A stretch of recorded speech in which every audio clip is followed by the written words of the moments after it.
Welcome to the video for Unit 6, Lesson 1, and in this unit, we're going to be discovering and studying a bunch of different quadrilaterals and polygons. So for this, you're going to need your flipbook in order to take some notes. So for each of these videos, you're going to have to open a different flap of your flipbook. So each, I'll tell you guys which one you're going to lift up. So in this case, we're first going to start with quadrilaterals. So what you're going to do is lift up that title flap so that you are writing on the quadrilaterals tab. So quadrilaterals are the most basic shape that we're going to be working with, and since it's the most basic, it has the least amount of unique properties. So how you guys should be taking notes in your flipbooks is you should be dividing up the region or you should be listing all of the things on the table. So you should have a section in your flipbook for quadrilaterals for properties, and then you should clearly be having a section for how to prove it, and then you should have space for pictures as well. So you should be pretty much following along with everything that we're doing in the video. So the two properties of quadrilaterals are just that they have four sides and that all angles add to 360 degrees.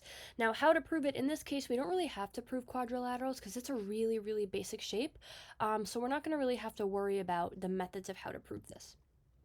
Now, since the criteria is not very specific, many shapes can be considered quadrilaterals. As we move through the rest of the unit, we're going to learn about more shapes which have more specific properties. The properties that we learn about for each shape help us get more specific in referencing them, and it also helps us make more conclusions instead of just calling every single shape a quadrilateral. That's kind of boring and kind of basic. So here are some different picture examples of what quadrilaterals could be.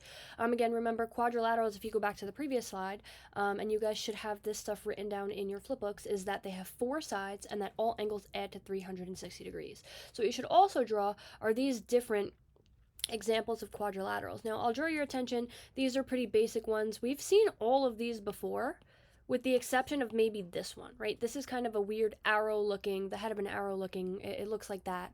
But again, it does classify our conditions of having 1, 2, 3, 4 sides. Now, for this next one, you guys are going to lift up the first two flaps. So you should be lifting up the title flap and lifting up the quadrilaterals flap, because we're going to go over the two different types of trapezoids. So this next shape, so a trapezoid is a specific type of quadrilateral. This means that it inherits all of the properties of a quadrilateral, and then there are a few more properties that help us classify it even further. So for example, instead of just seeing this shape right here and saying, oh, that's a quadrilateral because it has four sides, we're learning about more specific ways to reference these shapes. So again, it's a specific type of quadrilateral, so it still has the properties of having four sides and having all four of those angles adding to 360. But again, as we get more specific, there are two new properties for a trapezoid. So we have at least one pair of parallel sides, right? And that's kind of labeled with these red arrows right over here.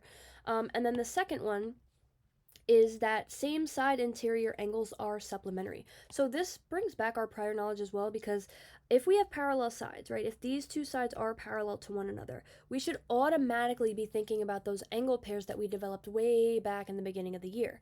So we talked about alternate interior angles, right? We know that those are congruent when our lines are parallel. We talked about our F angles, so those are our corresponding angles. We know those are congruent, right? And then this one we haven't really covered as much, but we did go over it, right? These are like these C or these U angles. These are same side interior, right? And we know that those add to 180, right? So that's kind of it. If you know and you remember that, this property of same side interior angles being supplementary, that just comes from the prior knowledge you've had. So again, we have at least one pair of parallel sides, and then from those parallel sides, we have our U angles. Here is one U angle pair, right, or C angle pair, and we know that those add to 180, right? And then another one, we can also go backwards with our C, and those two angles would also add to 180. So you don't need to draw this part. I left that in there on accident, but you should be drawing this and labeling, putting those equations in just as we have done there.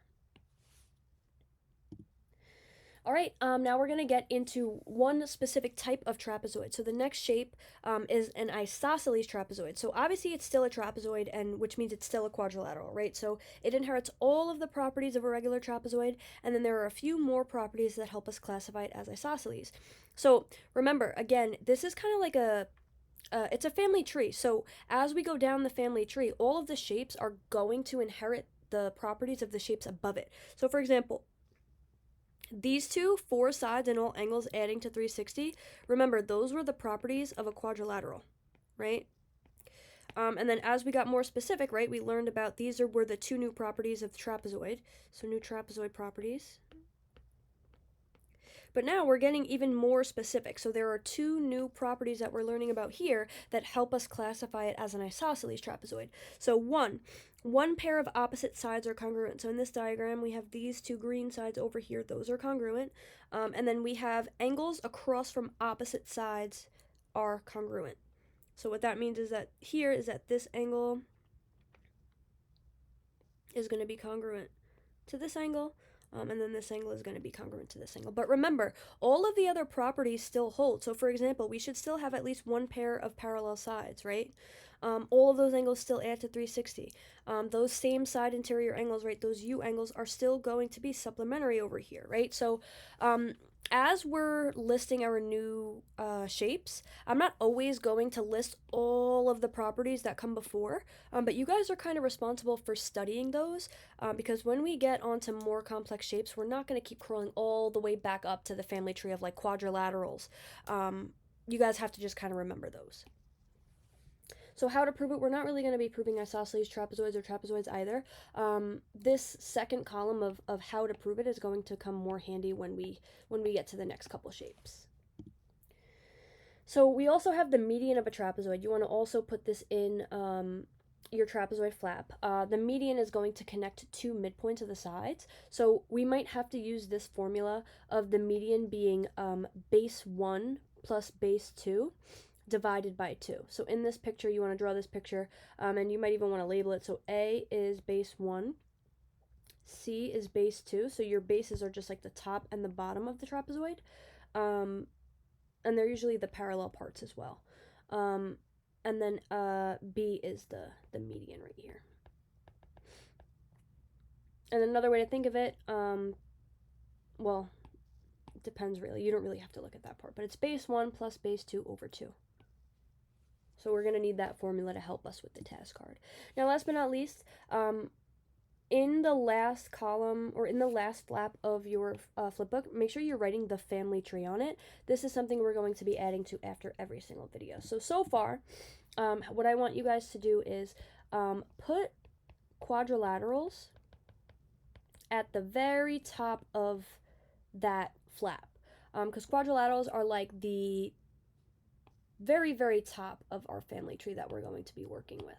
Then the 2 shapes that we've learned about. So again, we said that a trapezoid, so you want to draw an arrow more to the right, really to the right, so you can fit everything in. So as much to the right as you can draw your arrow, you want to put trapezoid. And then right under that, you want to put isosceles trapezoid. And again, we are going to add to this a lot, so make sure you're writing small, make sure you're leaving enough space. Again, you should have a whole big region of space to the right over here, because this is where the next lessons are going to be. This trapezoid should only take up a small portion of the right side of the page. Now again, how we read this, right? So quadrilateral is like the top of the family tree. So as we go down, right, we know that the trapezoid has all properties of quadrilateral. And as we go down again, right, we go down to isosceles trapezoid, right, we know that that has the same exact properties of a trapezoid, and then again, in turn, the same properties as a quadrilateral. So that's how the family tree is going to help us as we learn about all of our shapes. So make sure you have everything written in your flip book. If you don't have everything written, you will not get credit, and you're going to use this throughout every single task card to help you. And you should be studying these properties as well.